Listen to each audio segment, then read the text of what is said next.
I'm happy to report that we made substantial progress between the United States and China in these very important trade talks. The atmosphere of the meeting was candid, in-depth, and constructive. The meeting achieved substantial progress.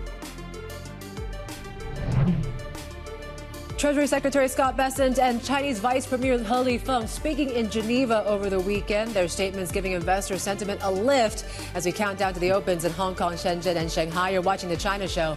I'm Yvonne Man with David Ingles. Yep.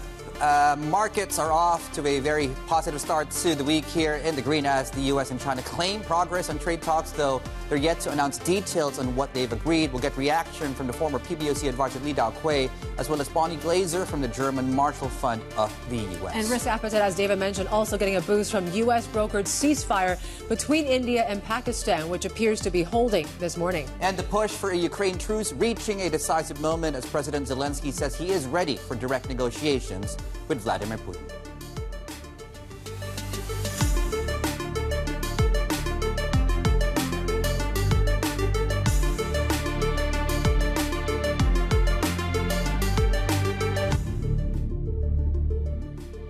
Good morning. Good Monday morning. Welcome to the show. A very warm welcome, really, as we move into this fresh trading week. A lot of good news, of course, to price into these markets. And as you can see, some gains we're seeing here. S&P futures are up 1.3%. The dollar is also catching a very strong, decent bid right now. And, you know, a lot of that is really down to havens getting pulled back as well. We'll talk more about the euro in a moment here, but we did test at 1 point. We're below 112 here.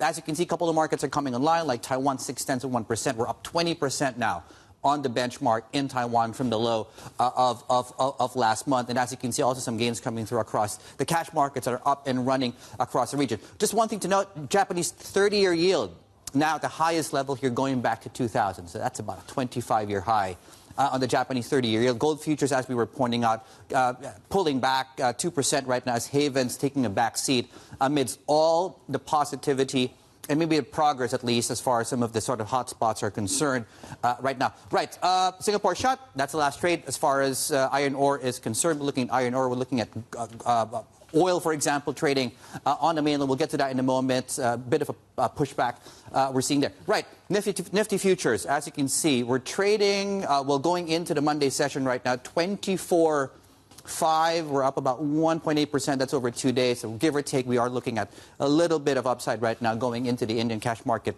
later on. This could change, but so far, I mean, we'll unpack the story because there's a lot of caveats here to note. Right, going into the open today is we are putting together some decent momentum. So apart from, I guess, the trade talks, which we'll get to in a moment, inflation numbers came through on the weekend. Again, underscoring the need still for more support as it pertains to the economy. And finally, we have some news on CATL. Tuesday next week, mark your calendars now, is when we are expecting to see the world's biggest listing this year. We talked about oil prices on the upside right now, Chinese 10-year yield, and we are on a win streak here. 7 days as of Friday. We could get number 8 today on Hang Seng Index, and number 8 would effectively take us to the longest win streak already, in fact, right now, longest in about a year or so. So, yeah, the tailwinds are blowing quite materially this morning. Yvonne. Yeah, you could just hear markets just breathing a sigh of relief at what we heard. The amount of diplomacy that we heard over the weekend, not just when it comes to U.S.-China, but as you mentioned, Dave, India and Pakistan, Ukraine and Russia as well. Let's talk about the details, though, in particular, what we heard in Geneva. The U.S. and China both citing substantial progress following 2 days of talks in Switzerland aimed at de-escalating their trade war. The two sides held in-depth exchanges on trade and economic issues of their respective concern. The atmosphere of the meeting was candid, in-depth and constructive. The meeting achieved substantial progress and reached important consensus. I'm happy to report that we made substantial progress between the United States and China in these very important trade talks. We will be giving details tomorrow. But I can tell you that the talks were productive. Stephen Engel, our chief North Asia correspondent, is here with us. Both sides exuding positivity. Lack of details, but I think that's a good starting point. Yeah, so I'm a stickler for detail, so I'm waiting for that. And perhaps we're going to get that later. I would assume from Washington, D.C., Donald Trump would likely announce the various levels of significant progress. Yep. Both sides used that terminology. But what really stood out to me was when He Lifeng said not only significant progress, but he also said they reached important consensus. On what is the big question? Where did they find common ground in what has been a very fractious relationship, no doubt? Is it on fentanyl? Is it on rare earths exports? Is it on the level of tariffs that would be acceptable to both? We don't know, and maybe I'm getting the cart in front of the horse here. But it is good that they didn't have a first day of talks like they did in 2021 with the Biden administration meeting across the table in the Captain Hook Hotel in Anchorage, where essentially they aired grievances. And I'm sure they did. There was an airing of grievances in Switzerland as well. But the neutral ground helps, as well as without having the cameras to essentially allow grandstanding in front of the cameras to happen. So I think sitting down for 2 straight days, just airing their grievances, coming to some sort of consensus, as He Lifeng said, is a good starting point. What's next is the big question, obviously. The path to lower tariffs, you think that's been sort of set? I mean, Trump talked about 80% tariffs. That could be a reasonable level that they could come down to. Yeah, some of the Bloomberg reporting last week leading into these preparations for talks. And Jameson Greer, also the U.S. Trade Representative, mentioned that a significant amount of effort was put in the lead up to these talks. And they probably decided on where will be that first salvo, first move to allow coming down from 145%. I mean, it does give lots of room for negotiation, obviously. Does that down to 80? Is it down to 60? And what is acceptable both parties? I don't expect a number to be agreed upon anytime soon. At least they have the mechanism in place to have future talks led by these current individuals, Bessent for the U.S. and He Lifeng for the Chinese. So they're going to continue to talk. I mentioned Jameson Greer. He mentioned, or the U.S. side, according to the sources that we spoke to last week, said maybe that first step, the U.S. would float out 60%. Donald Trump on Truth Social said 80 is a good starting point. But again, Donald Trump has been making some statements over the weekend. He was getting a firsthand word from his negotiators. He said a total reset negotiated in a friendly but constructive manner. Great progress. He likes all caps, and he likes 3 exclamation points. Great progress made. So it is a very encouraging first start, but divorce is never easy, right? Yeah. Is it divorce? Is it a bifurcation? Or is it setting aside the differences and then you can live on the opposite sides of the mansion, right? We'll see. Steve, thank you. Stephen Ingles there, our North Asia chief North correspondent there. It's a perfect guest to really have to talk about this, right? Let's bring in David Daokui Lee, a former PBOC advisor and now director of the Center for Chinese Economic Practice and Thinking at Tsinghua University. He joins us from Beijing this morning. David, it's always great to have you. I got to get your take on this, because Steve mentioned President Trump saying it was a total reset. What do you think would constitute a substantial reset to ties for Beijing? Well, first of all, I'm not surprised at all. In my own social media, and also I wrote an op-ed piece. I've been arguing for this. I was predicting that within 3 weeks, this was about 1 month ago, within 3 weeks, there will be a substantial negotiation and progress. So what would be the reset? I think 3-4 points. Number one, the tariff will come down to below 30%. 30%. I think the both sides will aim to work on this to get this achieved before too long. Okay. Number two, the both sides agree that trade imbalance between the two countries will have to come down starting from this year. So from now, the second half of to the end of this year, actions will be taken. We can talk about details. Number three, key areas of trade restrictions will be lifted. For example, China's rare earth and the U.S. restriction on export of some of its computer chips. And number four, very quickly, further negotiations in either of the capitals or both capitals will be held starting from next week. So these are the 4 my expected points to reset the whole thing. Professor David here, just to follow up on that, how soon do you think we should be expecting a trade deal to get done? Well, I would say from now on, about 2 weeks. I would give it 2 weeks. Okay, in my own op-ed piece, which I sent to New York Times, to Washington Post, to FT, and they didn't take it. Okay, I am still pissed off by them. Okay, now my predictions, my arguments in the op-ed piece is now losing its value, but it's fine. I'm happy for the whole thing. Okay, next time I send you to Bloomberg. Okay, so within 2 weeks there will be further and detailed negotiations, and the outcome and agreements will be reached. David, always come to Bloomberg, I'll say. Come to us we'll first. get it out as soon as we can, always. Can you tell us what, you mentioned some things that could come out in this deal. Can you tell us what the red lines are for Beijing still? The red lines are, number one, the Beijing will not accept any open attacks on China's economic policy, on China's trade policy. So would never accept any bullies, verbal bullies. Okay, so this is the point I mentioned in my article. This is the first point of art of war. Okay, in the art of war, you have to understand your opponent, and Beijing is very sensitive to open attacks. Okay, that's the number one red line. Number two is that major restrictions aiming to choke off China's future development will not be accepted. Okay, and I think these are the two things. So besides these two things, everything can be discussed. Everything will be on the table. Can I ask you then about, because any conversations around geopolitics, and to your point, there are red lines as far as economic policy is concerned. Do you think the exchange rate was discussed? Should it be discussed? And the other thing I want to ask you is, do you think Beijing will take semiconductor restrictions as I guess, an affront to the economy? In other words, are those two items, you think, red lines, or do you think they're not? I think they are at the very top of the negotiation list from Beijing. On the issue of exchange rate, Beijing side will argue that Beijing is very concerned about the stability of the exchange rate, perhaps even more concerned than Washington, okay?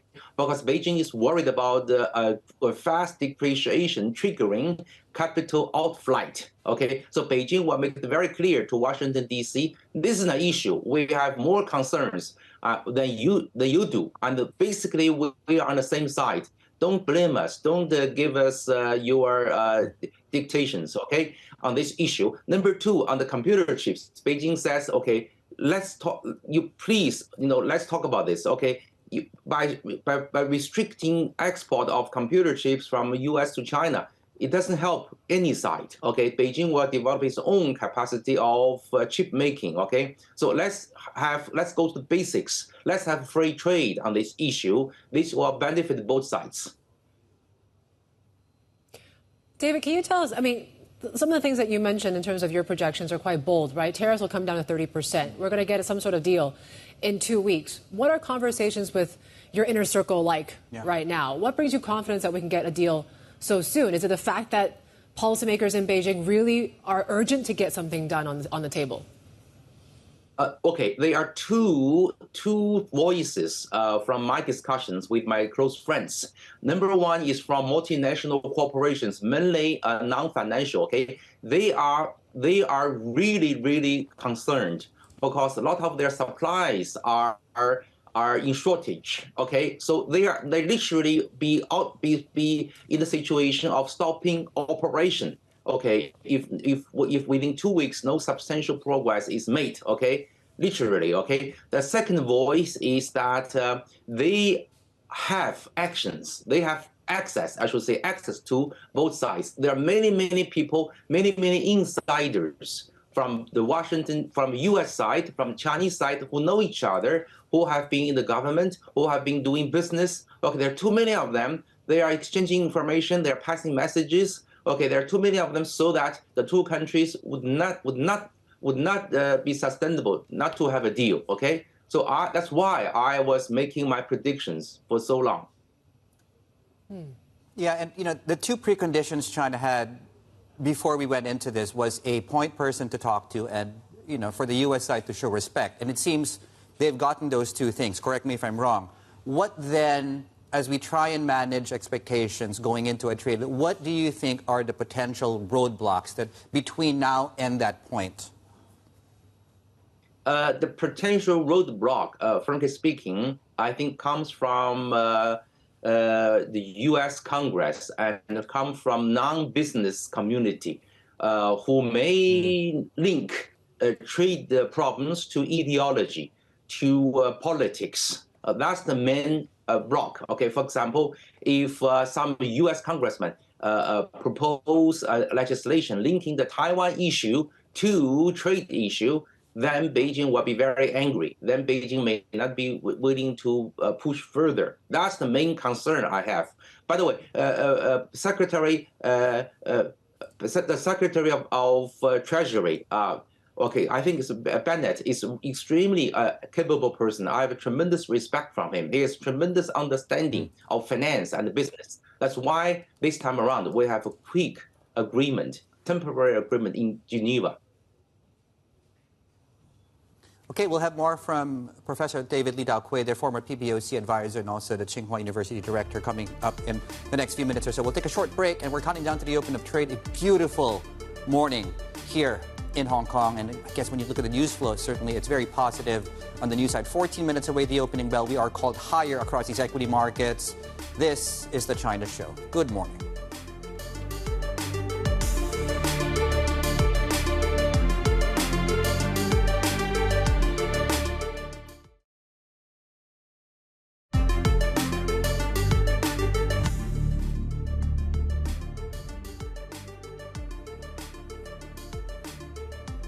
Good morning. Welcome back. You're watching The China Show. Still with us is David Daokui Lee, former PBOC advisor and now a Tsinghua University director. David, thanks for sticking around. After a deal is reached, what does this economic relationship look like, you think? Well, the economic relationship will be reset, okay, which has already started. The process started 3-4 years ago, okay? That is, China will have its own very close friends to do international trade. The U.S. also will have its own community of countries to do trade. And to some extent, technologies and the IP issues will be relatively separate, okay? We're talking about two standards. We're talking about two sets of technologies, US, China, and perhaps Europe, 3 blocks, Romans of 3 kingdoms, okay?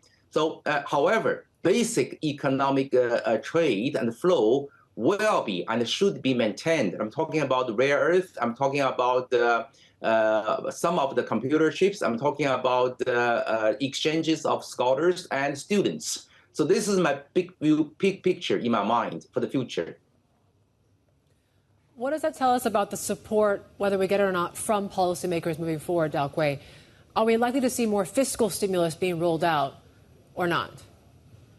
Yes, I do expect that. Okay. In fact, I think the first stage of fiscal stimulus has shown very good response. This encourages policymakers in China to beef up the fiscal stimulus, in particular, fiscal stimulus to boost the home appliance and the electronic production sector by the trading program, and also fiscal stimulus to help enterprise to upgrade their equipment. These two things are super important, not only for the consumers to consume more, but also for the businesses who are suffering from the ongoing trade negotiation, trade wars. And Daokui, we had the official inflation report out on the weekend. The reason I simply bring that out is, do you see a path with the current cocktail of policy stimulus, and including, of course, the big ones announced mid last week, that brings China inflation back sustainably in China? And do you think there are still concerns about the lack of inflation in China at this point? I think let me be very upfront, okay? I think as of today, which is early May of 2025, the Chinese economy internally, I think, gives people much better temperature. We feel much warmer than 1 year ago, okay? Why is that? Because the number one issue of the Chinese economy is not trade. The number one issue is local government debt. the local governments were pushed to pay back their debt in a short period of time, which was suicidal. But now, in the past 6 months, policies have come to help. The local governments were given more new debt, new room to issue new debt, so that the local governments feel better. Local governments are not in a hurry to collect more fees and taxes from enterprises, and therefore local governments can also even spend more. So this is the main reason for the Chinese economy to feel much better than 1 year ago. So this is the year 2025 for the Chinese economy to have substantial improvement in the actual feeling of the temperature of the economy. What about the job market, Daokui? I wonder, how important is that for policymakers right now to be able to bring up youth unemployment and the like, or bring down, I should say? Because Reuters came out with a report recently saying that that was one of the reasons why Beijing agreed to these trade talks in some ways. How important is the job factor in all this? The job market is actually very important for policymakers. However, it may not be so directly related to the trade issue. There are two job markets. The one job market is for the unskilled migrant workers, which is still doing well. Okay, unskilled laborers are in high demand which I think the U.S. the same thing. Okay. Meanwhile, the main concern is in the other job market, which is the college graduates. And this market will take time to recover because we have too large supply of highly skilled, well-trained engineers, and they have to adapt to new technologies. And overall, I think this takes a little bit of time. It takes 1 or 2 years for them to get retrained, to colleges to change their majors, to change their departments, for the education system to change, and also for young graduates to change the mentality. They should be willing to accept combining blue-collar jobs and with white-collar jobs. This is an issue separate from trade. David, always great to have you. David Lee Daokui there, former PBOC advisor and Tsinghua University director. We're kind of down to that open, and certainly we're watching what this means for risk assets here today. You are seeing that flight back into risk here this morning, and havens are heading lower. Pre-market is looking like this, and Hang Seng we're up about 1%. Plenty more ahead. This is Bloomberg.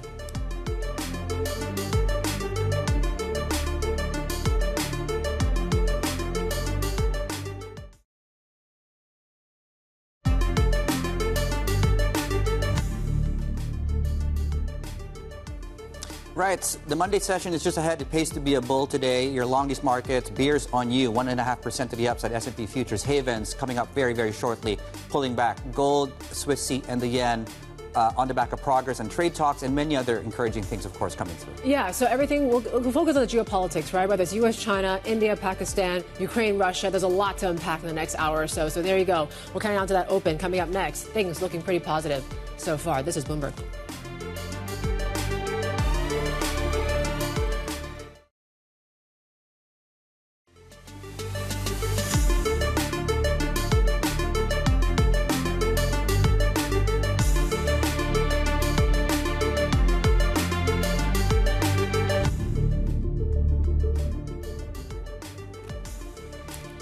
All right, welcome back. You're watching the China Show. We're counting down the opens of markets. And yeah, it's a good weekend, I guess, Dave, given what we heard in the headlines there. And that really is leading to a risk rally to continue here this morning. The Hang Seng is up some 1% as well. We're seeing strength in the currency. Dollar across the board is coming down here this morning, up here, I should say, this morning. And really, the relief coming through from these trade talks in Geneva. Yeah, I mean, you got to wonder whether or not that now becomes, one of the beneficiaries of just the good news that's coming through. Yeah. I mean, is the dollar going to come back, tactically, given all the good news that's come up? Because the dollar has really been pared back from Liberation Day. Yeah. Now, all that being said, that's just to say that it is risk on today, and you're going to get that at the open. I think we should be up now 8 straight days on the Hang Seng Index. Yep, and you take a look at that rally that certainly is underway right now. Onshore, maybe not as great, but you take a look at how the CSI 300 is doing. We're up about 0.5%. Keep in mind, though, we're also watching those inflation numbers that came through over the weekend, basically seeing a third straight month of deflation when it comes to consumer prices, a 31st straight month of PPI prices in deflation as well. So that's something to contend with as well. You take a look at how things are playing out, though. But really, you're seeing the likes of iron ores up some 1%. Shanghai crude is also up 1%. So it's mostly on these trade headlines that is lifting a lot of the commodities complex here this morning. And you're watching likes of CATL. There you go. Shenzhen shares are up some 3%. We'll talk about the details of this Hong Kong listing that could be happening pretty soon. And we continue to see further shares going further higher here this morning. So that's one to watch. Also watching what happens in Hong Kong. So basically we are seeing risk sentiment is being lifted in some ways. There you go. HS Tech is up some 2% here this morning. And you're watching the currency, right? So the offshore rate is strengthening as we speak. Most of the big tech names are actually rallying as well. You take a look at how Nasdaq futures are performing this morning as well. They're also seeing a pop right this morning. So Tencent's up close to 2%. And we're watching Alibaba shares also. Baidu up more than 2% this morning. In terms of movers, though, we talk about what the asset classes are doing, given the substantial progress in these talks, right? So obviously oil is up. You take a look at what these oil majors are doing in China, all are rallying this morning. Gold also coming down. So havens like the Swiss franc, the yen, gold, all on offer here this morning. That's why you're seeing the likes of Shandong Gold down close to 5%, Dave. Yeah, okay. So apart from all of that, and Yvonne talked about, of course, the CATL, we're doing up 3% in Shenzhen. So we now have a date, and we now have an understanding of possibly how large this very large listing is going to be. The details coming through just this morning here. So mark your calendars now. It is Tuesday of next week. March 20 is when we're expecting that to drop and to start trading here in Hong Kong. We're now effectively looking at a maximum offering price. For the details of that, let's bring in Julia Fioretti, our Asia Equity Capital Markets reporter, to talk us through what we know so far about this listing we've been waiting for let's say, for months now. Yes, that's correct. So it's, as you said, it's going to be as large as $5.3 billion. They have set a maximum price, but it's expected to come at a discount to that. That will depend on sort of the investor demand that they see. It is the largest deal so far, the largest listing so far this year globally. So it's quite significant. It's also quite important for Hong Kong's IPO market. If this trades well, if this performs, then there is a long list of companies that are looking to do similar second listings in Hong Kong. Yeah, Bloomberg's been reporting as well that they've been told that it plans to limit the types of U.S. investors that can actually participate in this listing. What do we know at this point? That's right. So they've decided to switch to a different type of share offering, which basically doesn't allow sales to onshore U.S. investors. And whilst that doesn't mean that many large U.S. investors cannot invest because they'll have offshore accounts, it does limit some types of U.S. long-only money. So it's quite significant. It's quite unusual for a deal of this size and caliber in Hong Kong to be offered just on that basis. So it does show that there is some spillover of geopolitical tensions into the IPO market. And whilst the company feels that they have more than enough demand to cover it even without that US money, it's still quite significant. All right, Julia, thank you. Julia Fioretti there, our Bloomberg Asia Equity Capital Markets reporter, on the latest on the CATL listing that's set to happen next week. Let's take a look at what the market perspective is on the back of these trade tensions that seem to be softening and coming down now, the temperature, as we talk about this. Let's bring in Raj Singh, multi-asset portfolio manager at Principal Asset Management. He joins us here in the studio. Raj, it's good to see you. Yeah, so it seems like at least positive vibes as we get into these trade talks or come out of these trade talks as well. How big of a catalyst do you think this is for risk assets? First of all, thanks a lot for having me. And I would say, in general, the risk sentiments have been improving. So the whole trade situation is quite fluid and uncertainty is quite high. But what we can see is that the recent development, what we see in the markets on the trade front, whether it's UK, US trade deal announcement or the initial bites we are getting from this US-China trade talk, they are on the net positive.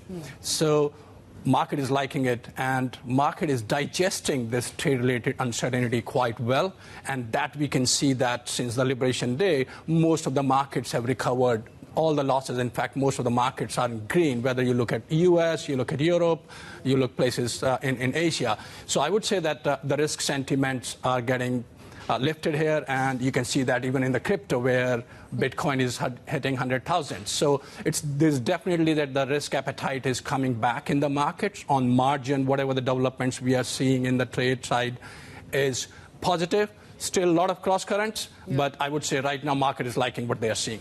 I mean, it's a bright spot for those investors that have been sitting out because of all the noise. There's a lot more certainty now. We're not out of the woods. What's your advice? Do you lean into risk assets right now? Yeah, definitely. I think for long-term investors like us, something like Liberation Day, where we saw a lot of dislocations in the markets, where equities markets went from peak to trough like 20%, right, like the recession kind of levels, we saw that as a buying opportunities. So we added in some of our favorite trades like US large cap tech, whether tariff is there or not, we think tech is going to stay there for 5-10 years. We added to India, which is again a demographic story from a long-term perspective. We added to China tech, where we saw in one day 13-14% drop in the market. So there was clearly a lot of pessimism in the market, and we think overall the risk sentiment from there, we are seeing gradual positive improvement. We are not saying we are out of the woods here, but we definitely think some of these risk sentiment can run for some time, especially given so many people have been sitting on the cash right now. I want to follow up with what you mentioned, that you actually are continuing to like these large cap U.S. tech companies. There's a lot of doubt about U.S. exceptionalism. Are you pouring some cold water on to that? I would say that, well, it's more a cyclical story right now. That's what we see, that the U.S. assets have done very, very well in the last 5-10 years. And the foreigners have been piled into it and benefited a lot. So the foreigners are holding somewhere around 18 trillion U.S. equities. They hold substantial amount of bonds. But what we are seeing right now is conversation about the marginal dollar. Right. I would say that the demise of structural attractiveness of the U.S. asset is still bit premature at this level. We think the corporate America is doing great. These U.S. large cap tech companies, ROE is high, fundamental great. Similarly, you look at the bond markets, look at the treasury auctions. The foreign demand is holding quite well. Similarly, on the dollar side, yeah, there is some weakness given dollar had such a big run up in last 2 years. Some weakness is good. So we see that U.S. dollar, this whole, I would say, this whole talk of structural attractiveness of the U.S. assets is dead, is kind of like premature in our opinion. Yeah, that's a bit overdone. Can I ask you then about specifically U.S. large cap tech? You know, one of the cyclical stories outside of the wholesale sort of, you know, de-dollarization story has really been, I think, for one, the regulatory risks to the likes of NVIDIA, for example, that they can't sell certain things to China, number one. And number two is, you know, some of the capex on AI spending that they've been, I think, has been brought down to certainly more modest levels. Does that not concern you? So I would say that in general, this large cap tech business, when you look from a structural point of view, it's a capital light business. But what has happened, yeah, of course, they're spending on AI. Right. And what we saw from the earnings were great. They're holding on this capex, basically, for the time being, we are seeing. And as we go, maybe for a quarter or two, they underperform. But given their fundamentals, they're still raking in a lot of cash flows. Right. Their ROEs are pretty high. So we think, basically, yeah, they can underperform for a quarter or two. But in general, these companies have solid business and fundamentals. They have very, very dominant position in their industry, which is hard to replace just in a quarter or two. And we think it will keep going on for next 5 to 10 years. So it's more a long-term play than really like a quarter or two play. Fair enough. Yeah. Your take on the Chinese market now? Do you think the news on trade, is that going to likely kind of bring down these concerns about the potential shock to earnings for Chinese companies? Yeah. So I would say, I think in China there are two different trends right now. One is your external environment, which is getting more, I would say, cautious or not so good for the Chinese economy. But at the same time, on the domestic side, you were really seeing this policy put coming into play. And we saw that a couple of days back, where what China is trying to do, basically, they're trying to adjust their economy towards domestic consumption, and which is progressing. They have realized that they are trying to improve the capital market, so the policies are very, very going in the direction of the prudent. And China savers are still sitting on a lot of deposit, close to 20 trillion. So you can imagine that slowly this long-term capital will start coming back into the markets, which is supporting market. And in China, we think a bubble of tech, which you would need for the growth, and the high dividend is the right place to be. On the income story, can I just ask you about fixed income, for example? Do I need to be thinking about adding duration? Are you still cautious on duration at this point in time? So for income investors, what keeps my portfolio insured? Let's put it that way. Yeah, so I would say income is a great component of your portfolio, and you need to have some income. And this recent widening in the spreads, what we saw in IG, in high yield, we saw a widening of 150 basis point. So at around 450 basis point, you're talking about all-in yield in the U.S. high yield of close to 9%. So those are good level to dip in. So we use some of that to add back some spread duration. Initially, we were on the short end of the credit side, but now we extended a bit of that spread duration. But overall, talking about the duration, I think the long-term bonds, you see the term premium has gone up. Yeah. So it doesn't hurt to add back some duration at these levels, especially if you're expecting the U.S. economy to slow down in coming quarters. Raj, fantastic to see you, and thank you for coming in early on a Monday. Have a great week ahead. Tied to the team for us. Raj Singh, thank you very much. Multi-asset portfolio manager at Principal Asset Management. Coming up here on shows, we'll get more analysis on these trade talks between the U.S. and China. We're speaking with Bonnie Glaser from the German Marshall Fund of the U.S. The conversation's coming up next amid all the optimism supporting these markets as we get underway this Monday. 40 minutes into the show, and we're looking at substantial gains across risk assets this Monday. Good on you if you're long these markets. Good morning. You're watching The China Show.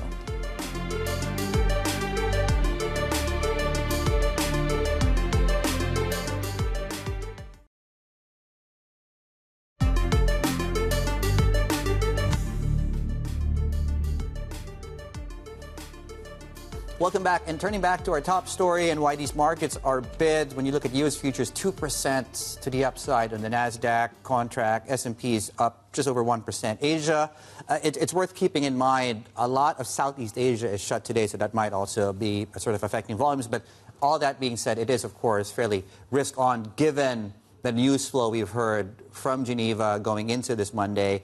Let's bring in Bonnie Glaser, Managing Director of the German Marshall Fund of the United States Indo-Pacific Program. Bonnie, good morning from the Asia Pacific. Thanks for joining us. Optimism is a word and concept that's been tossed around quite liberally these last few hours or so. Would you agree with the optimism out there? Well, I think that we should be a little bit cautious and wait to see what is actually in the joint statement that will be released tomorrow by the United States and China. But the readouts today from both U.S. officials and from Chinese officials was quite positive.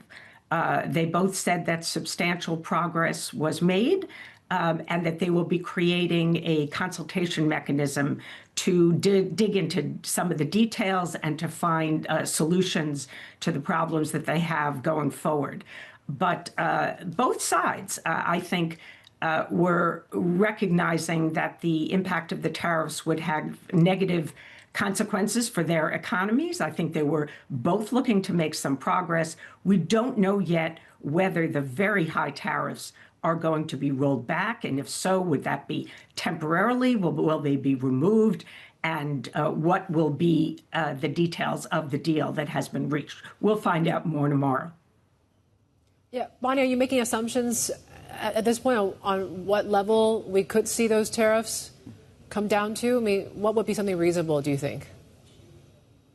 Well, before the talk started, President Trump said that he might roll back the tariffs and see an endpoint of something like 80%. I think that that would be unacceptable to China, and it would not revive the trade that has essentially ground to a halt between the two countries. The Chinese have said they're looking to go to zero. So my guess is that we are probably looking at a freeze, something like the 90-day freeze that Trump had given all of our other trading partners, and then, of course, accept the 10% that remained in place. So maybe we'll see something like that with China. Maybe there will be a temporary freeze while the two governments negotiate the details of a deal. A temporary freeze, potentially around 80%, as you say, Bonnie. I'm just wondering, Is that a level that's enough to kind of reinvigorate trade flows again? As I said, 80%, no, not going to revive trade flows. It would have to come down to something like 10 or maybe 20%. I don't think that the Chinese would be speaking in a very upbeat way if the bottom line was going down from 145% to 80%.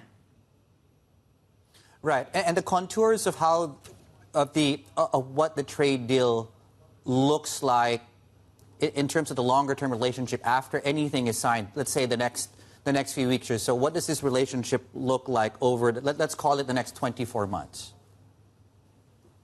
Well, I think we will see this consultation mechanism used. In fact, the Chinese said in their press conference it would be used on both a regular and irregular basis. There would be in-person meetings and video meetings and phone calls. So it looks like U.S. and Chinese officials plan to stay in touch after they even perhaps reach a deal. And let's remember that reaching a deal may take months. But in the meantime, I think that the tariffs will be rolled back substantially. There are other issues that were probably raised in these talks as well. For example, the issue of U.S. port fees on Chinese-made and operated vessels, which is about to go into effect. Those are definitely of concern to Beijing, and I think that those were on the table. We also had the participation by China's Minister of Public Security, and that suggests that the fentanyl issue was also discussed between U.S. and Chinese officials. Bonnie, I know you focus more on the U.S.-China relationship. I was wondering, just given the amount of diplomacy we see in the U.S. over the weekend, whether it's U.S.-China, India, Pakistan, they were involved in kind of reaching some sort of temporary ceasefire, also with Ukraine and Russia potentially in negotiating soon, potentially. What does it tell us about what the Trump administration is doing now? Are we entering sort of this brinkmanship sort of phase as we count down to this kind of 90-day deadline for his tariffs to come through? Well, I'm not sure that I see any connection between issues like India, Pakistan, or other diplomatic efforts that the Trump administration is involved in and these trade talks. The Trump administration has had a pretty active foreign policy since day one, certainly in contrast to the first Trump administration. From the day that Trump came into office, he wanted to end the war with Ukraine. He has had his negotiator, Steve Witkoff, engaged in talks with Iran. There's been negotiations also between Israeli officials in the United States over the future of Gaza. So this has been just a very active Trump administration when it comes to foreign policy. And I think that the tariffs are just part of that. Yeah, Bonnie, I wanted to get to that. I mean, it's easy to, particularly in news, when you have this amount of optimism and sort of positive, it's easy to get sort of ahead of ourselves. And, you know, the temptation is, because of everything that was announced on the weekend, to Yvonne's point, related or not, you know, that it seems to be that the global geopolitical temperature is coming down. Am I overthinking that? Or, I guess to your point, is there room for a lot more caution than seems to be on the plate as we get underway this week? I think that we should remain cautious, and certainly beginning with the agreement between the United States and China. It will be announced tomorrow. There will be important details. There is no certainty that a deal is going to be reached, although, yes, officials sounded very optimistic today. We hope that the ceasefire between India and Pakistan will hold. I think people are looking at other issues, as I mentioned, Ukraine and Gaza and Iran, and trying to move these issues towards some kind of at least lower tensions, if not final deals. But none of these are easy to resolve. The tension between India and Pakistan has flared in the past. Whatever ceasefire exists is not going to resolve the differences between them. So I wouldn't exaggerate the lowering of temperature of all of the conflicts in the world right now. Bonnie, great to have you. Bonnie Glaser there, Managing Director at German Marshall Fund of the United States Indo-Pacific Program. We got plenty more ahead. This is Bloomberg.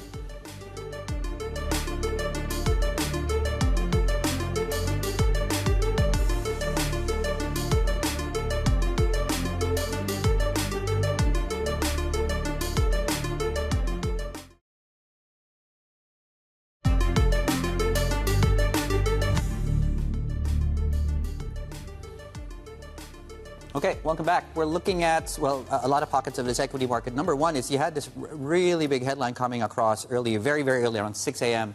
Hong Kong time, out of Donald Trump, looking to bring down the prices, pharma prices, about 30% to 80%. Very much in focus here as Trump, of course, seeking to lower effectively drug and healthcare prices. And as you can see, there's like this downdraft against the backdrop of really a very good day in his equity markets. Energy stocks in focus as oil rallies.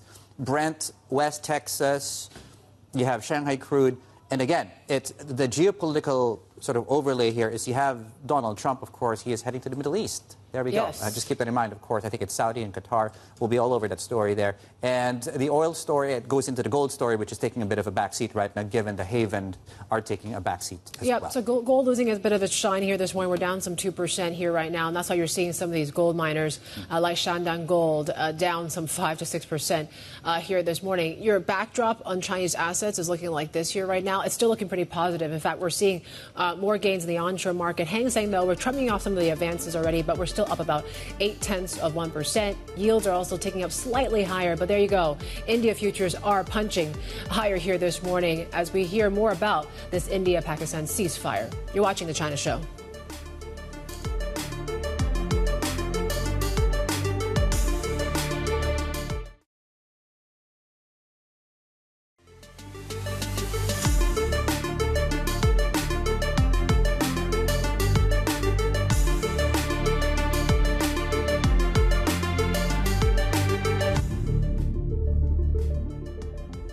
Welcome back to The China Show. Substantial progress is the two kind of buzzwords here this morning, and why we're seeing this kind of risk on sentiment. We're going through Hong Kong equities. Take a look at how 8 shares are doing. We're up some 1%. Hang Seng as well, although we are off some of the initial highs from the last 30 minutes or so. But yes, we are set for an 8th day of gains for the benchmark, Dave. Yeah, longest win streak going back to around this time last year. And I think, substantial progress, but a lack of details. And certainly the bar is now high for what those details, flip the page, actually then look like, given the gains we're seeing right now, this relief rally across many parts, across asset. S&P futures are up 1.5%. NASDAQ futures are about 2%. You're getting also some gains, as you can see in Europe, where, by the way, the German stock market hit a record on Friday. Futures are pointing higher. And, of course, the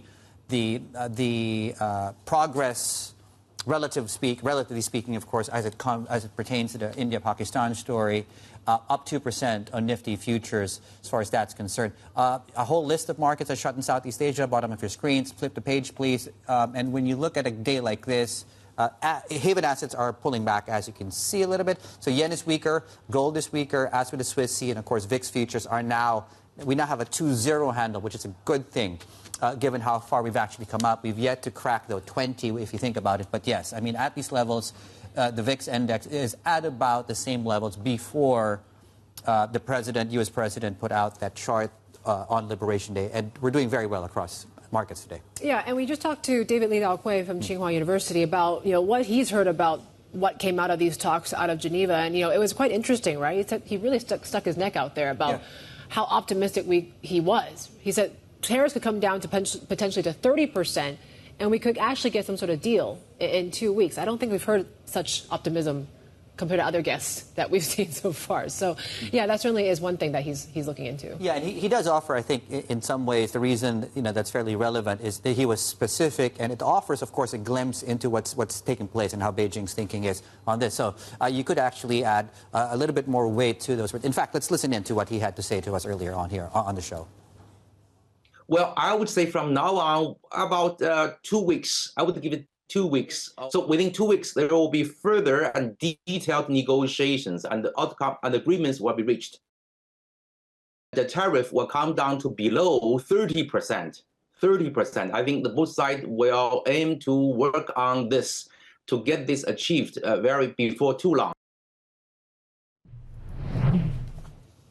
And the U.S. and China are both citing progress following those 2 days of talks in Switzerland aimed at de-escalating their trade war. Let's hear from both sides.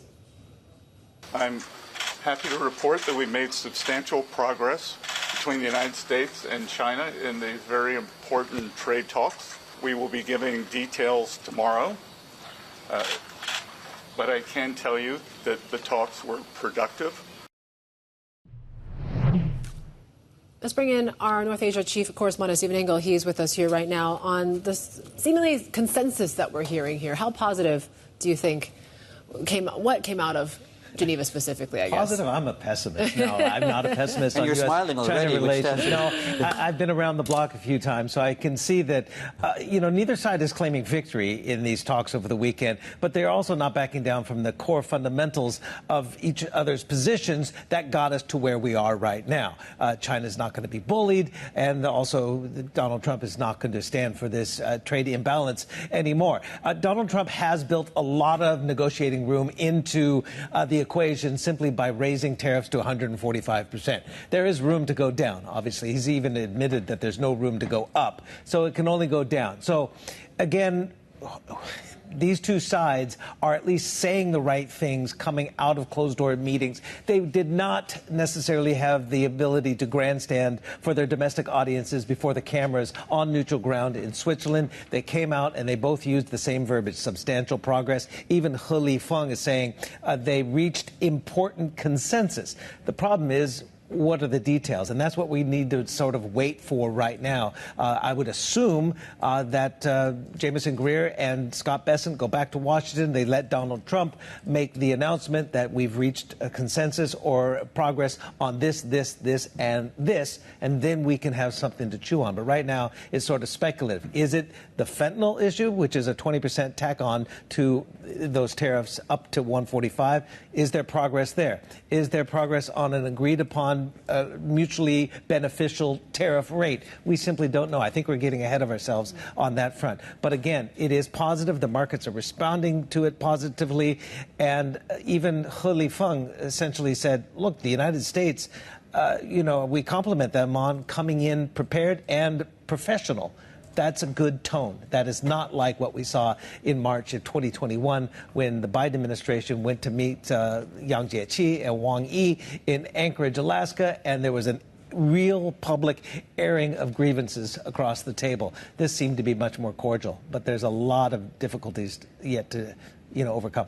All right, let's talk specifics. What are the things we're watching the next, let's call it day or week? Well, I would like to think that there's optimism built in with what David Lee Daokui said. Could we get below 30%? Sure. I mean, you can always come down to that. Is it going to happen in a couple of weeks? I think it's quite a challenging time frame to do it so quickly, but nothing's out of the equation. But keep in mind, there's also political and economic expediency possibly for the Trump administration to do this. This week alone, we're going to get the latest reads, I think on Tuesday, on CPI inflation. We're already looking at a possible 0.3% month-over-month increase in consumer prices. Again, U.S. companies and retailers are weighing how much do we need to pass on these increased prices because of the inflationary effect of tariffs onto the consumer, or will sticker shock really scare consumers away completely? Then you have retail sales coming out on Thursday. I think Donald Trump is absolutely under pressure to make sure that this is not an inflationary event and that we can have a victory for the White House. But again, as I said, neither side right now is declaring victory. I liked what you said earlier, Yvonne. You said, who has the higher pain threshold or thereabouts? I do believe China does, because they're in the long haul for this one. We'll have to see. I liked how the Vice Commerce Minister, Li Chenggan, said it. As they say back in China, if the dishes are delicious, the timing doesn't matter. Yeah. Right. As long as it's good. Could be a long buffet. Well, we have to wait for what the dish actually is. But it seems from both sides, it's hard to imagine them being this optimistic and nothing really taking place in terms of progress on these talks. I mean, we were just having this conversation before the show started, right? I can't remember the last time both sides walked out of a room and both separately looked fairly optimistic and happy about what took place inside Iran. We don't know what happened inside, of course. And is it going to be better than what we saw during the first trade war back in 2019? That's true. Why am I thinking about Star Trek here? Was it Khan who said, revenge is the dish best served cold? There we go. There's my pessimism. Well, Steve, as always, true to form. There you go. It came out eventually in the end. Stephen Engel there. It's good to be realistic, really, given how quickly things seem to have changed. That's a question mark there. Stephen Engel, fantastic reporting, our Chief North Asia correspondent there. For a look at how markets are reacting, and reason we underscore this optimism is really this rally we're seeing across particularly U.S. assets.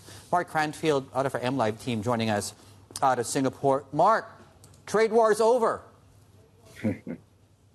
Yeah, that's it. Don't worry about the details, that they're not important. Equity investors, they just like juicy sound bites. That's all they worry about. As long as you keep on feeding them the right kind of noises, they'll keep on buying the equities. I think for all the things that Stephen was saying, they're absolutely correct. But I think you also have to try to get into the mindset of what investors are trading here. What they're trading is President Trump being satisfied with what he hears from both the US and the China side, so that he can make an announcement, something along the lines of what your previous guest was saying, is that tariffs could come down to 30%. It doesn't matter to some extent whether or not that is achievable, whether it's got a big deal behind it. Investors just want to hear President Trump happy enough to be able to say, I'm reducing Chinese tariffs and they're going to be 30% from here. Something like that is what we're trading towards. It may go wrong. Mr. Trump may well not be happy with what he hears from Bessent and the other people who went to Geneva. And of course, he may come out with something quite negative. But that is not how people are interpreting it for now. But it is a very fluid situation. So there are two kinds of issues going on here. There's the economic impact, which is real. No doubt, high tariffs are hurting already. They could hurt for a very long time. But so much of the sentiment in the market is about what President Trump does or doesn't say. What is he going to say next? And for now, investors think the next words out of his mouth are going to be positive for stock markets. Is this going to be a reset for many in the market as well, Mark? I mean, do you take a look at some of these more export-oriented stocks? They've already pretty much recovered from what we saw back in April already. Is the risk-reward there to really justify further exposure into that space? Don't forget, equity markets price a long way in advance. What you see priced in the market today reflects a lot of what people are thinking for the next 12 months, sometimes even longer. So if they believe that the worst is over in terms of the trade war, if they believe that corporate earnings are going to look much better in the second half than they were expecting only a few weeks ago, the rally can extend for some time. There could be some reality checks. Thankfully, for a lot of people, the US earnings season is almost over for this period. The next time it gets serious will be in July. We've got a bit of time before we get to the next US earnings season. In between, markets could melt up a long way as people start to extrapolate, thinking that companies are going to be able to produce very good results in the second half of next year. And then they might get a reality check when the numbers are not quite so good come July and August.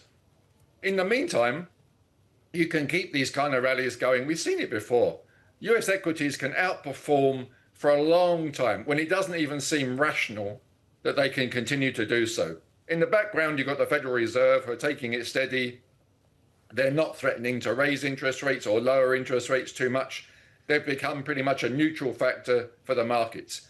It's now all about, will companies say, yes, we see a brighter future because we think it's an optimistic scenario now, or will you get anyone trying to dampen the enthusiasm? As long as the incremental changes in the headlines are still pointing in a positive direction, equity markets will buy into it. Mark, what about FX markets? Could this be the catalyst for a dollar bounce, which we're seeing somewhat right now? I don't see that lasting for too long. You've got, in the emerging market and the Asian world, you can see those currencies are starting to gain quite a lot of traction against the US dollar, and there's more upside to come for those. In the G10 space, the weak link is the yen, clearly. But a lot of that is driven by the Bank of Japan. The Bank of Japan has really turned surprisingly dovish in its recent couple of statements. We've got the Bank of Japan summary of opinions coming out tomorrow. If they're as dovish as the minutes we saw last week, then the yen will stay under pressure. The one that has come down a bit is the euro, but it looks as though it's stabilizing anyway, and we can expect the Europeans to also go for a trade deal with the United States at some stage. So the euro downside is probably limited. The macro damage which has been done to the US dollar on a big scale is really only just starting. We had Stephen Yen last week predicting there could be more than $2 trillion US dollars to come out of US assets going back towards Asia especially. That isn't going to change just because there's a trade deal. It's more about how people, macro traders, how they feel about the damage which has been done to the credibility of the US dollar. It's very difficult to fix that in the short term. It looks as though it's going to be a long, drawn-out decline for the US dollar.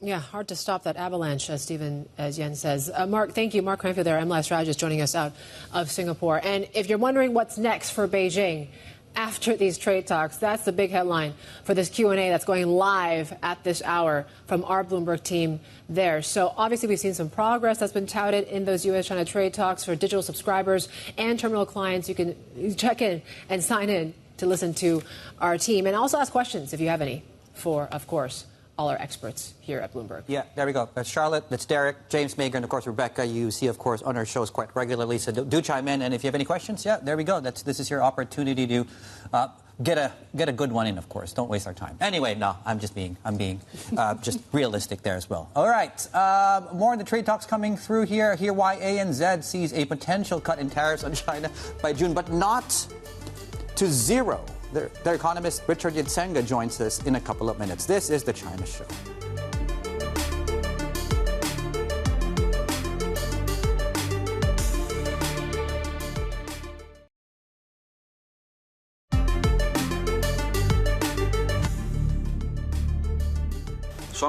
The two sides held in-depth exchanges on trade and economic issues of their respective concern.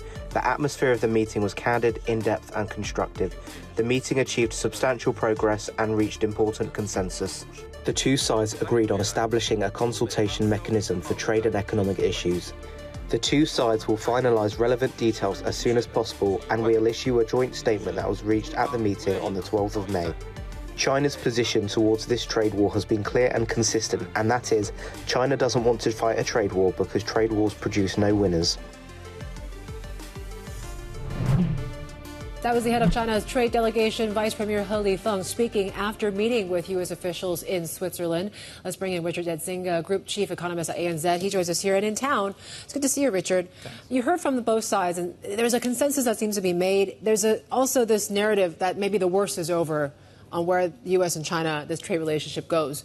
Can I subscribe that, tariffs are going to come down and maybe ease those fears of global growth and maybe change the macro outlook in any way? I think so. Maybe let's go back a step. I can't recall a US-China dialogue that's been this outwardly constructive. I mean, who knows what's happening in the room, but the tone from both sides is, oh yes, we're talking, it's going very well, great progress. There's no brinkmanship from either side, actually, and I think that's quite an important signal. Both sides recognise it might not be mutually assured destruction, but it's mutually assured damage if we don't step back from these 100+% tariffs. It seems almost certain that's where we're going. After this is done, though, we're still left with a world which is less globalised and more disparate than we've seen for many, many decades, and I think eventually we'll get round to thinking more about that. How do we look at this from a growth perspective? We've come so far extreme on the pessimistic side.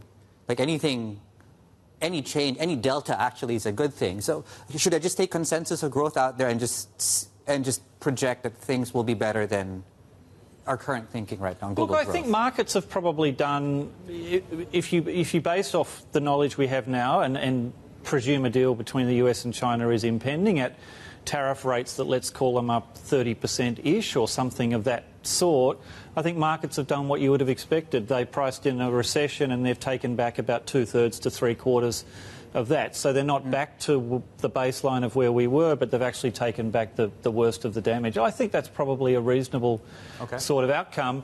And then we see what the lay of the land is further on. And I think what we're left with is this less globalised world and a US administration which is making decisions in a way which just they tend to be disruptive. You know, the implementation is not that smooth. It doesn't seem to be that calibrated. It doesn't seem to be consultative. In fact, they seem to shy away from any consultation, and we're only 0.25 of our way through the first year of a 4-year term. Yeah, and I'm just taking a look at some of these markets. I mean, you take a look at the CSI 300, the Hang Seng Index. We basically have erased the losses since April 2nd. So we've recuperated basically all the fears when it comes to maybe recession, maybe when it comes to tariffs, Richard. I have to wonder, though, where does that leave the Fed? I mean, are they going to lean more towards waiting and seeing, which is what they've been preaching so far, is this patience? Can they afford to actually wait a little bit longer? I think they can afford to wait. I mean, the Fed's in two storms, I suppose. One is the view from the White House, and the other one is the view from the economy and the data. And the best way you manage both of those is you just keep the straightest course you can and respond to the evidence in front of you. And the evidence in front of you says we have soft data. It's not disastrous. This is not Lehman. These are not Lehman-esque ISM numbers. Yeah. They're softer, but they're not terrible. But the hard data so far is okay, and of course there's a lag there. And on the price side, you do still have some challenges. Even before the tariff shock, the dispersion of inflation expectations hadn't returned to pre-pandemic levels. There's still a bunch of consumers in the US who say my pricing expectations are remarkably different from what they were 5 years ago. And I think those sort of indicators would worry the Fed when you have this kind of stagflationary shock from tariffs.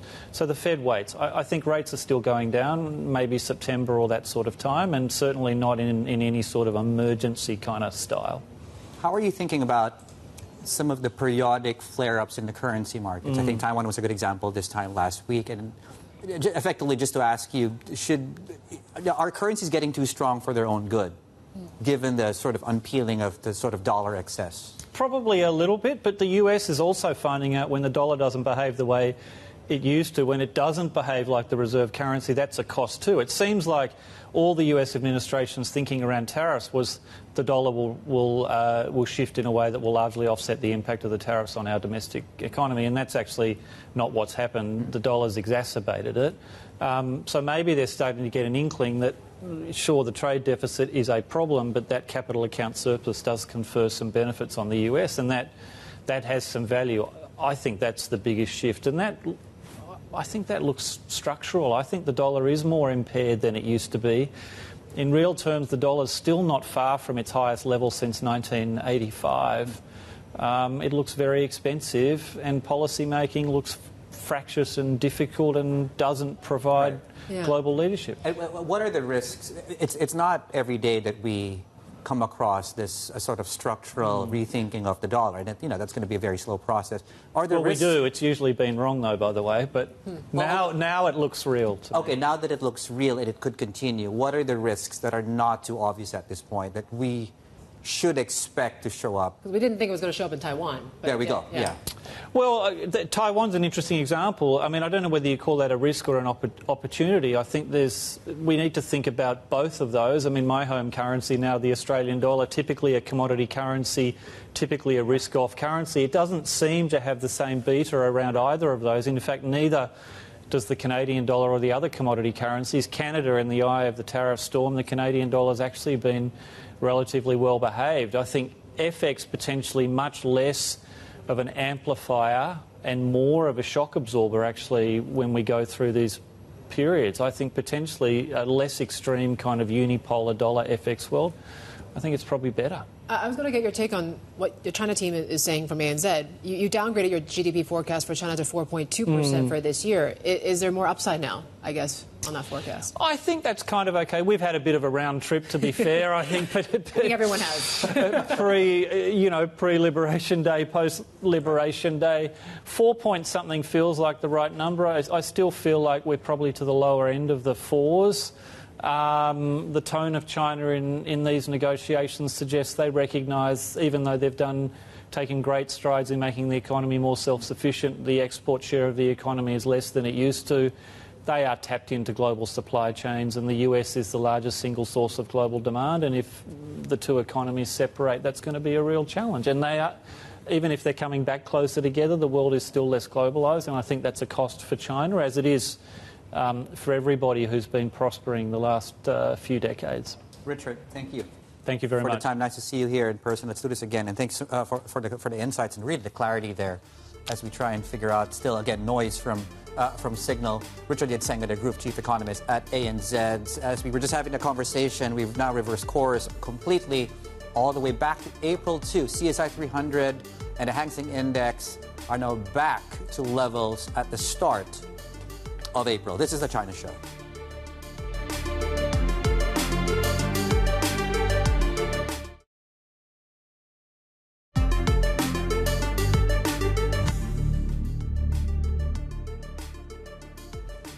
Some movers that we're checking for you today. We're watching Chinese robotic stocks. This is after we heard from Unitree. Now, the CEO saying that many humanoid robot companies receive lots of orders. So that's why you're seeing these stocks surge this morning. We're also watching some of these Korea department store stocks. So what we've been hearing so far is that better than expected earnings from the sector leaders, also easing political uncertainties out there as well. So that's prompting a lot of trade price target upgrades from the analysts out there here today. So Shinsegae up some 6% as well. And we're watching Panasonic, so it looks like a restructuring is in focus here. So those shares are actually now falling some 3%.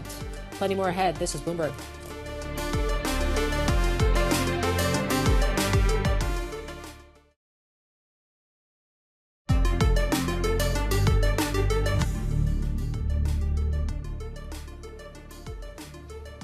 Right, welcome back. Japanese markets are going and headed into the lunch break in just under a minute now. So we're up 0.3% on the regional benchmark, partly because of Japan, and we're being generous with that. Really, a lot of the gains we're seeing here in the region is down to the rally we're seeing here in Hong Kong. A lot of Southeast Asia is shut today, so of course that's a massive pocket of volumes that are absent in the session today. Just one note here on Japan. I think we did get, well, you have the 10-year yield on your screens, a 30-year yield. We now have a 3% handle, and we've gone from effectively zero, as you can see there, pre-2020, to now almost 3%, to the highest level here in at least 25 years on the Japanese 30-year yield. We tipped back above a certain threshold in the early goings, and yeah, just watch this one go higher. Yep, certainly one to watch here, of course, as the yen is we're seeing a little bit of weakness there this morning. So the havens are on offer here and selling on, and we're certainly watching what goes on because it was a busy weekend on the diplomatic front. Apart from the progress cited in U.S.-China trade talks, we're also seeing a possibly decisive moment in Ukraine with Zelensky challenging Vladimir Putin to engage in talks this week. Also in Asia, a ceasefire between India and Pakistan announced on Saturday appears to be holding. Let's bring in Bloomberg's Swati Pandey and John Herskovitz joining us now on both those stories. Swati, I'll start with you on India and Pakistan. Tell us a bit more. I mean, this looks like to be a full and immediate ceasefire. Will it hold? Yes, the ceasefire came into effect on the weekend, and there have been opposite reactions on both sides of the border, where Pakistan seems to be celebrating and calling it a historic win, whereas India is angry about the intervention because India sees that as U.S. trying to legitimize Pakistan's push to internationalize the issue, and that undermines India's diplomatic position and India's sovereignty. So India has tried to make this a bilateral issue, and that perspective is rooted in the Shimla Agreement, which was signed in the 1970s after India and Pakistan went to war. There is now a lot of anger in the opposition party, but also within the Bharatiya Janata Party, BJP, which Narendra Modi, India's Prime Minister, represents.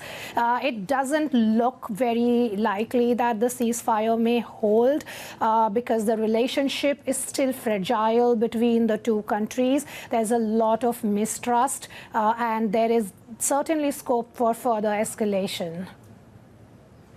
Yeah, and I think, Swati, we're seeing that at least in the equity market to the point you're making here. Chinese defense stocks, which typically catch a strong bid whenever you have these tensions flaring up, are rising substantially today. To underscore that point, Swati, if you could a little bit further, what would be the key risks to watch here as far as the truce is concerned? So look, one of the points which you have just mentioned is the Chinese defense talks. We saw that Pakistan claimed that it has downed 5 Indian planes, including the French Rafale jet. And Pakistan says it has done so by using Chinese fighter jets, which is the J-10C. And this this underscores the new potential of Chinese firepower in the conflict. There is also the question within India about US mediation and what that means. And also the point of the escalation that India, that was on India's behalf, right? Like in terms of the missile attacks and everything that India did in the aftermath of the terrorist attack in Kashmir. So people are questioning, why was this abrupt sudden ceasefire when you were trying to escalate the situation? Swati Pandey there, joining us there out of Sydney on the latest on this. And certainly this is a story we'll continue to track. In fact, later on here on Bloomberg TV, we'll be speaking with the High Commissioner of India to Singapore on the way forward here between the nuclear-armed neighbors, even as this truce upholds calm, and hopefully that remains the case for now. CATL exclusive coming up on the Times, on your screens, on the Bloomberg, of course, as we continue to reach out to guests representing all sides of the conflict between India and Pakistan. And meanwhile, the peace process between Ukraine and Russia remains surrounded by doubts, and that's as Kyiv and its European allies demand Russia begin a 30-day ceasefire on Monday. Let's bring in our Bloomberg editor, John Herskovits. He joins us now live from Tokyo. And, John, have we heard any sign yet, from Russia at least, of maybe scaling back attacks? It doesn't seem that way. We've had some reporting from Ukrainian military officials who say that they have seen no signs that Russia is going to implement the ceasefire. President Zelensky, European partners, demanded that the ceasefire start from today, and they said this as a precondition for talks with Putin later this week, scheduled for Thursday in Istanbul. No signs that Russia is abiding by this. The day has not yet fully kicked off there yet. We'll see what comes of it. Also, with terms of the ceasefire, we've had President Trump weighing in. He doesn't seem as keen as Zelensky and his European partners to keep this as a condition for the talks. Trump has said that he wants to see Zelensky and Putin together and hold direct negotiations. He didn't put the ceasefire as a condition for those talks. Yeah, John, I wonder specifically, ahead of those talks, or when we go into those talks, do we know anything from the Russian side whether or not a truce is actually going to be on the table here? We haven't seen any indications of it, and there are concerns that Putin and the Russian side are going to keep to their maximalist demands, which include the idea that Ukraine can never join NATO, that Russia can keep the territory that it has taken in Ukraine, and that Ukraine also consider holding presidential elections. These are some things, conditions which are unacceptable for Ukraine, and Russia just hasn't seemed to back down from these maximalist positions. There's been no indication from Putin or any of his spokespeople that Russia is considering the ceasefire or will implement it starting from Monday. John, thank you. Our Bloomberg editor, John Herskovits there. Some other geopolitical stories that we're following for you this morning. Hamas says it will release the last living American hostage it holds in Gaza after renewed talks with the U.S. in recent days over a ceasefire with Israel. The militant group says releasing Israeli soldier Eden Alexander, who is a U.S. citizen, is a step towards a new ceasefire agreement. Hamas did not say when Alexander would be released. Now, meanwhile, Israel has endorsed a U.S. plan by President Trump for a phased resumption of food distribution to Gaza's civilians. ABC News says the Trump administration is likely to accept a luxury jet from Qatar's royal family to replace Air Force One.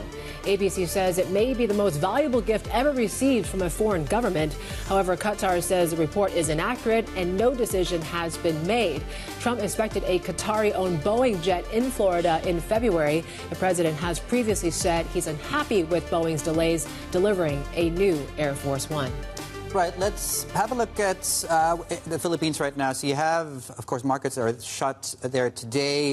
You had voting taking place a few hours back, or beginning a few hours back here. You have 18,000 or over 18,000 national and local positions are up for grabs here at these midterms. Those include 12 seats on the Senate that could determine the fate of impeached Vice President Sara Duterte. Let's bring in our Manila Bureau Chief Manolo Serapio to joins us right now to talk us through what we've seen so far. So voting has begun.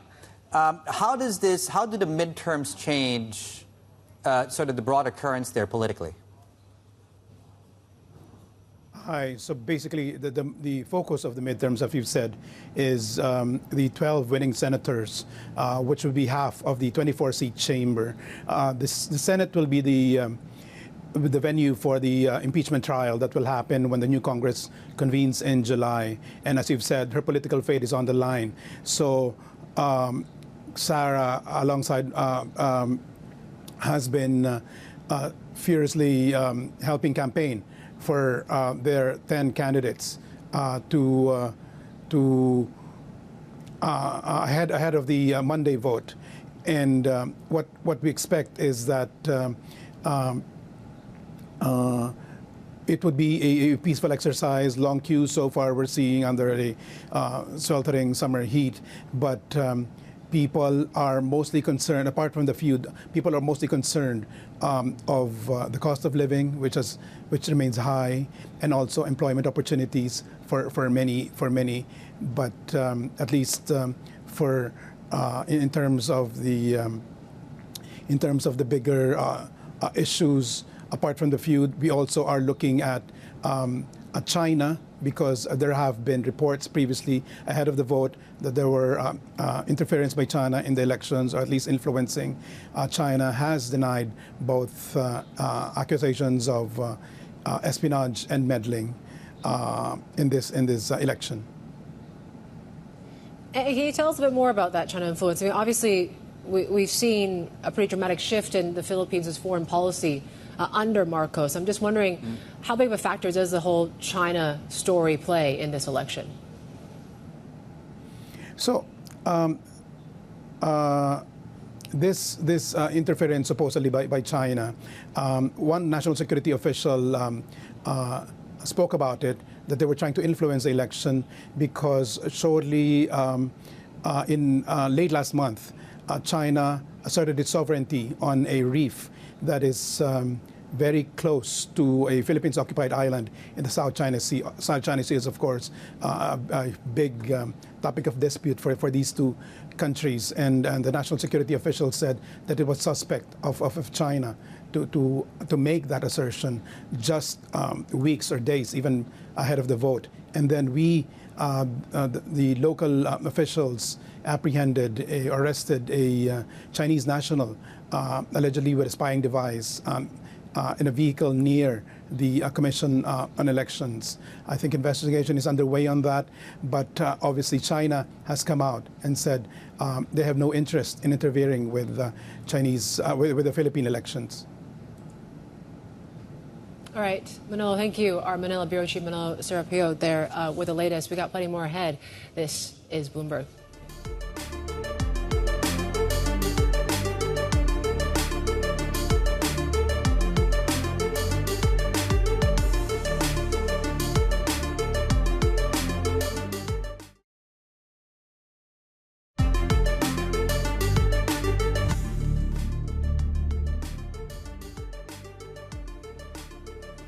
Right, welcome back. You're watching The China Show. Let's pose this question that a lot of cross-asset managers are thinking about right now. To what extent should we be exposed to the dollar? How do we lean into the sort of de-dollarization theme? Let's take a step back and have a look at the dollar, specifically this push to devalue maybe the currency coming from within the Trump team. Stephen Miran is the chairman of the Council of Economic Advisors and the brain behind the so-called Mar-a-Lago Accord. And in this paper that he published last year, mentioned the overvaluation of the U.S. dollar 10 times. But our Bloomberg opinion columnist, Shuli says Miran needs to be careful what he wishes for. She joins us now. And what is he wishing for that he doesn't know he's wishing for?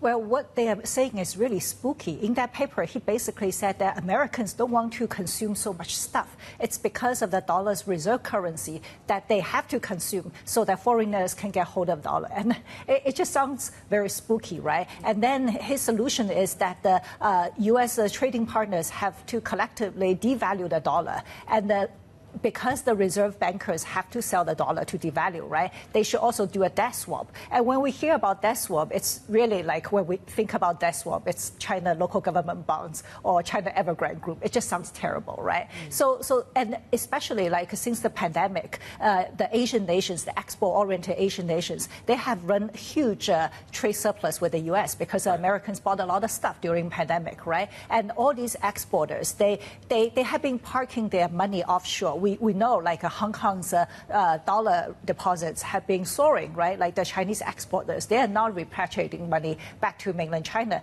They're leaving all this money offshore because the U.S. dollar earns 4%, right? The Chinese yuan has been weakening. And the same story goes with the Korean won, the Taiwanese dollar. And if just small mom-and-pop exporters, they feel like, okay, the dollar has peaked, right? The first thing they will do is to come out of their dollar deposits and repatriate into their local currencies. And that's very dangerous. And it's nothing that the macroeconomists can control. Is there a way then for these exporters to basically unwind these sort of naked long dollar positions now in a timely or at least in a orderly manner? I think, to China's credit, the PBOC has been keeping the Chinese yuan fix fairly stable. So that kind of de-incentivizes the Chinese exporters from repatriating. But still, I think ultimately it comes down to the White House. They need to stop talking like this, right? They need to stop talking about like American consumers being duped by foreigners, stuff like that. The rhetoric has to change. Are we likely to see more episodes of, dislocation in currency markets like we did with Taiwan, for example? And, we're trying to figure out who is intervening or if they're actually allowing the strength to happen. And I wonder, intervention risk, how pronounced is that in currency markets these days? I think there's quite a bit. I mean, we have seen a lot of that with Hong Kong, right? Last week, the Hong Kong 1 month HIBOR went from almost 4% to 1.9%. The HKMA was actively intervening to keep the currency peg. But I think ultimately we know a lot of Asian currencies have been undervalued. The Korean won, the Taiwanese dollar, and to some extent the Indonesian rupiah, right? And then these markets are thinly traded. So any rumors can just suddenly see a melt-off of a local Asian currency. Shuli, thank you. A Bloomberg opinion columnist joining us now. Some other corporate reads that we're checking for you today. Saudi Aramco reported a drop in first quarter profit as lower crude prices pressured its finances. Net income fell 4.6% on year, while free cash flow again failed to cover the dividend despite the total payout being lower. It's the latest sign of pressure on Aramco's balance sheet, even after it decided to cut its dividend for the year by about a third. CATL has started taking orders for its Hong Kong stock offering, which looks set to be the world's biggest listing this year. The Chinese EV battery giant is offering shares at a maximum price of 263 Hong Kong dollars as it seeks to raise around $5.3 billion US dollars. Meanwhile, Bloomberg has learned that CATL is planning to limit U.S. participation to investors with offshore accounts, excluding domestic mutual funds. We got plenty more ahead. This is Bloomberg.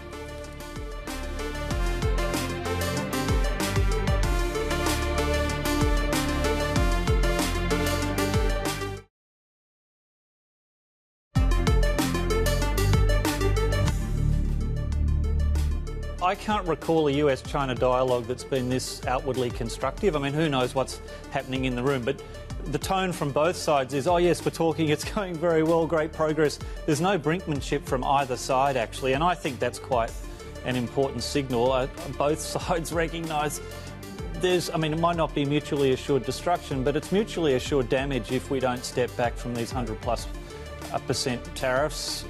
it seems almost certain that's where we're going. Well, I would say from now on, about 2 weeks. I would give it 2 weeks. So within 2 weeks, there will be further and detailed negotiations, and the outcome and agreements will be reached. Before the talks started, President Trump said that he might roll back the tariffs and see an endpoint of something like 80%.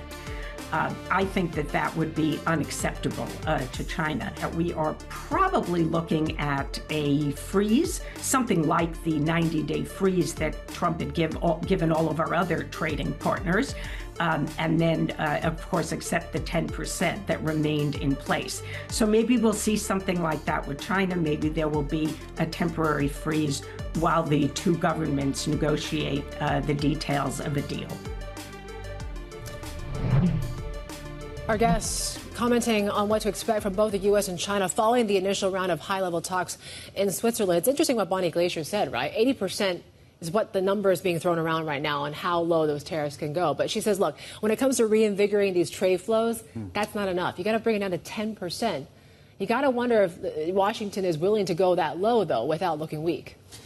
Yeah, I think Steve, our colleague, of course, I think phrased it very well when he said the U.S. president baked in a lot of room for improvement in these talks at a starting point of 100 plus, right? So, I mean, 80% from 100 plus seems like a massive progress, but it's still, to your point, restrictive on trade. It still doesn't allow bilateral trade to continue. So I'm quite curious now, you know, what Li Daokui mentioned there, that he seemed quite confident that we might get to 30%. And it seems like 30% might be an acceptable starting point for the Chinese side, given how happy they seem coming out of those two, coming out of that room. So that's been the readouts from both sides. Both sides, yeah. But then we're waiting for that joint statement, according to Bonnie. That's going to be quite telling on what the sentiment is going to be like. Is this just more a framework that's being made right now on how they can further continue on with these talks? Because you saw that with the UK and US sort of trade deal, right? I think 10% tariffs, that sort of is the baseline in some way. But does it mean that, you know, it's just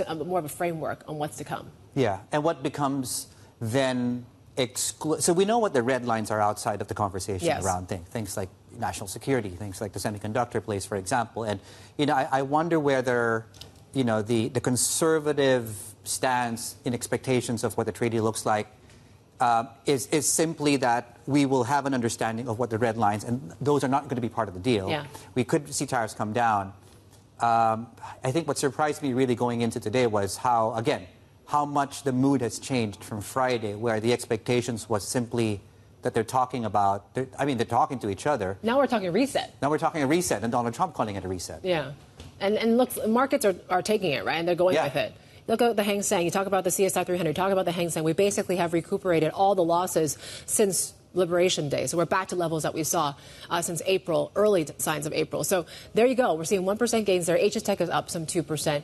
And certainly there's a lot of questions on whether you can continue to add to your exposure, given that we've already seen a lot of recuperation, recovery in stocks overall. Yeah, I mean, you would be almost the bar's high. You'd be forgiven to think if you slept 5 weeks ago, fell asleep, and woke up now and you saw equity markets at these levels, and you'd think nothing happened in the last 5 weeks, where everything really changed over the last 5 weeks. I think what's interesting too is we now perhaps have room to focus on other themes like earnings coming through. This week, we have some big news, of course, out of CATL. We now have a date for those earnings coming, not earnings, for the listing coming through. I have to correct myself. I think it said March 20th earlier on. Clearly it's May 20th, and clearly David is still half asleep. So 2.5% on the Shenzhen listing. So yeah, that is expected to drop in Hong Kong on May 20 at a maximum offer price of, I think, 260, I think is what they're giving out there. Yeah, and it'll be interesting to see what these CEOs are going to say about what this tariff impact is going to be on China, right? If we see some sort of development in the trade deal front, a trade front here between U.S. and China, does that take away some of the geopolitical risk premium, the concerns over potential corporate earnings, and the shock that we could see in the second quarter? Morgan Stanley's Laura Wang saying potentially that could be the case now that things are a little bit more positive, and that equity risk premium could actually get shaved off if the current trade tensions were to persist. Yeah, there we go. So, a lot of the commentary we've heard so far is, you gain exposure here ideally to tech. Big tech is one. certainly the underlying inflation story remains still lacking, but I think, as Lee Daokui was pointing out as well, the conversation right now, China's unlocked the local government piece of the financing puzzle, so we're in a lot better position now compared to 12 months ago. That's it for us here on the China Show. Insight with Hazlina Amin is next.